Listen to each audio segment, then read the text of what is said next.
Pulling out the coupe at the lot. Told him fuck 12, fuck SWAT. Busting all the bells out the box. I just hit a lick with the box. Had to put the... Yo! What's going on, YouTube? Happy Friday. Today I'm bringing you a brand new video. We're going to continue the series. We're going to break down every SEC team's schedule for 2020. I'm going to tell you my opinions. So first off, let me start off by saying, as you can tell by the background, we are doing University of Tennessee. Now, Tennessee started off last season slow. Ended the season with the bang, 7 or 8 game winning streak, something like that. It looks like they finally figured it out, and they could be a team to watch in the East this year. I know that sounds weird saying Tennessee in the East and being maybe relevant this year.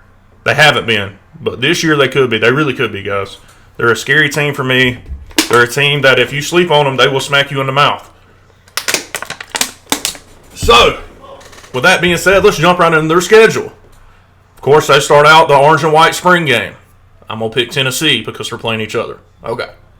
Charlotte 49ers at Knoxville. Give me Tennessee. I don't need to say much more. In the comments are going to be loaded with, oh, they lost to Georgia State. I don't care. Okay, I don't care what you say. Okay. And then, much like Georgia, in the second game of the year, they're going to be battle tested. They're going to be tested right off the bat. They play Oklahoma at Oklahoma. Now, I don't think Tennessee is quite up to Oklahoma's level yet, but I think this is a good test for them. A good test for Jeremy Pruitt and where their program's at currently. So I'm going with Oklahoma. They start out 1-1. Then they play Furman. Give me Tennessee. So 2-1. Then they come into the Florida game at home, 2-1, riding high. They've already played a good team in Oklahoma. They've played 2, I guess you call them cupcakes. Well, you SEC haters love to call them cupcakes. Okay, so they get 2 tune-up games. Florida has played at this point, I think, Kentucky and a couple other cupcakes as well. So Florida's probably going to be 3-0. More than likely, Tennessee's going to be 2-1. This is a game the Gators can't sleep on, or they will get beat. I promise you, they will get beat. We can't take Tennessee lightly. We've been beating up on them for the past 15, 16 years. I understand that, but Tennessee, under Jeremy Pruitt, the latter half of last year, has proved that they're a team to be reckoned with in the East. I mean, that's my opinion. You guys may disagree. I'm gonna pick Florida, of course. I'm a Florida fan. I'm not gonna pick us to lose to Tennessee yet. So I got the Tennessee Volunteers starting out 2-2. Then they stay home again against Missouri, another SEC East matchup. Give me Tennessee. Missouri's got a new coaching staff. They lost Kelly Bryant. I don't expect much from them this year. Give me Tennessee. At South Carolina, this is a game that could define Tennessee's season. It's at South Carolina. This will be a big win for him. Muschamp, I think, is on his way out. This is his last hurrah.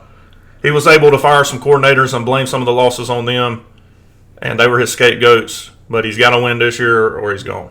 I see Tennessee winning this game at South Carolina. That's my opinion. So that would put them, I don't know. They've lost 2 games so far. Oklahoma and Florida, both good losses. Then they get a bye week. Then they take on the Alabama Crimson Tide in Knoxville. This is a rivalry. It's been one-sided, much like the Florida rivalry in the past couple of years. Give me Alabama. If they can stay healthy, Alabama's going to be a team to reckon with on the national stage next year, I believe. So give me Alabama. Tennessee's at 3 losses. Heading into Arkansas, we know they got a new coach. Coach Pittman, I think he'll end up doing fairly well at Arkansas, but right now they're in a rebuilding year. I know my boy Felipe's at Arkansas, probably going to be the starter. Got to go Tennessee, dog. I'm sorry. I don't expect much from Arkansas. I think Frank's, he's a little above average quarterback, but I like the way he competes. I really do, but I got him losing this game. So Tennessee beats Arkansas. Then they head to Kentucky. They don't head to Kentucky. They got Kentucky at Neyland. Strictly because I think these 2 cats are going to be fighting for that 3rd spot in the SEC. Maybe along with South Carolina in the SEC East, rather. Strictly because this game's at Neyland, give me Tennessee. I think Stoops has done a good job at Kentucky from what Kentucky used to be, a doormat, and he's made them. They've had some commendable years under him. So they're still sitting at 3 losses. Then they head into Athens. Man, if this game was earlier in the year, I'd probably give Tennessee a chance. But I don't think they have a chance against Georgia. They haven't recruited on Georgia's level. I don't think they're ready for that next jump yet. They might be very soon, but I got Georgia at home, so that puts Tennessee at 4 losses. Then they end the year with a matchup against Troy and Vanderbilt. Troy is at home. Give me Tennessee, not much more to say there. Troy has been known to upset some Power 5 teams. I think it was LSU they did a couple years ago. Anyway, they're not happening this year. Tennessee beats Troy, and then at Vanderbilt. Tennessee struggled to beat Vanderbilt though in the past years. I think they won this past year, but I think the 2 years before. I don't know. I'm not getting into it. Give me Tennessee at Vanderbilt. Don't care where the game's at. Give me give me Tennessee. Tennessee ends the year 8-4 by me just looking at the schedule with losses to Georgia, Alabama, Florida, and Oklahoma. That's a pretty tough schedule, guys. Probably one of the tougher schedules in the SEC East. Probably the toughest schedule in the SEC East, honestly. Let's see, Georgia will probably be top 5. Florida will be top 10. Oklahoma will be top 5 probably starting out the year. Alabama will be top 5. That's 4 top 5 teams. And there's probably some other ones that might be ranked. Maybe not. Yeah, maybe not anybody else ranked, but they're playing top tier teams, especially that out of conference in Oklahoma really helps their schedule out. It's always good to play good teams early in the year. You'll be tested early. And I'm sure Oklahoma is going to be breaking in some new players as well. Maybe, that's a game I think could potentially be an upset. Maybe put Oklahoma on upset alert. I have to see some games. My predictions will probably be closer and more accurate once we get closer to the season. I see what the rosters are looking like, who's transferring, who's coming in, all that good stuff.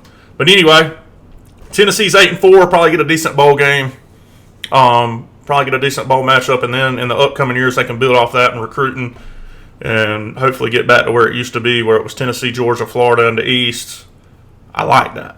That's what football needs. We need to get back and start competing with the West. And this is a year I think maybe we could start mixing it up with the West. You know what I mean? Georgia's already there. They mix it up with the West every year. This past year, LSU was just dominant, but in the past years, Georgia's mixed up Alabama, still went toe-to-toe with Saban, and has held their own. So I think the East is on the way back up. Next, I'll probably do Kentucky, just because that's what I'm going to do next. Anyway, it's been your boy, B-Mac. Thank y'all for tuning in. Tell me what y'all think in the comments. Let's get the comment section popping. Make sure to subscribe. Make sure to go check out Mailbox Smashers podcast. It's in the description. Y'all go give them a listen. Good stuff. I listen to it every week. I will give a shout out, even though they probably don't know who in the hell I am. The Big 3 Roll-Up. If you're a Florida fan, like myself, Uncle Silk, TJ Pittenger, Kev, and Josh Newberg, they do a podcast every week, and they recently started doing a couple a week for their Patreon members. So go give them a listen if you like them, Give them the subscribe to their little Patreon membership. It's real fun. They're good guys. Probably the best podcast out there right now.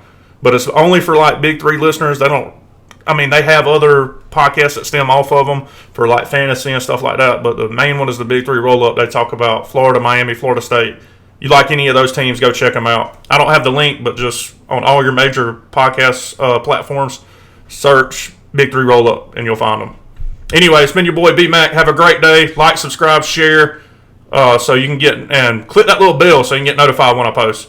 Love you guys. Have a great day.